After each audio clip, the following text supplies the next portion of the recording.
Škoda Auto is taking bold steps toward carbon-neutral production at its Czech plants. In a partnership with ČEZ ESCO and ŠKO-ENERGO, Škoda has installed a massive rooftop photovoltaic system at its main plant in Mladá Boleslav and the Škoda Parts Center logistics hub.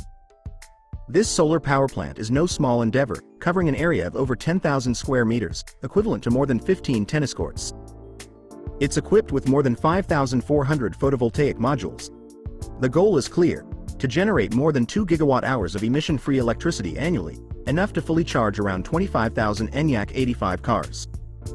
Andreas Dick, Škoda Auto board member for production and logistics, explains the significance of this project. Andreas Dick: at Škoda Auto, we are continuously evaluating and working to reduce our carbon footprint.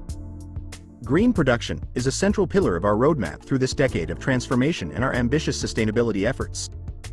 The project is seen as essential to achieving their ambitious goal: to power vehicle and component production entirely using carbon-neutral energy at Czech plants by 2030. ČEZ Chairman of the Board, Daniel Benes, emphasizes the importance of decarbonization and renewable energy sources. Daniel Benes: our goal is to produce 6 gigawatts from renewable sources by 2030 and achieve carbon neutrality in energy production by 2040.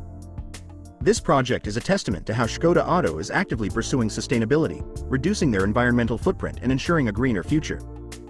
Škoda Auto is taking major steps towards a more sustainable future, showing the way for the automotive industry to embrace carbon-neutral production.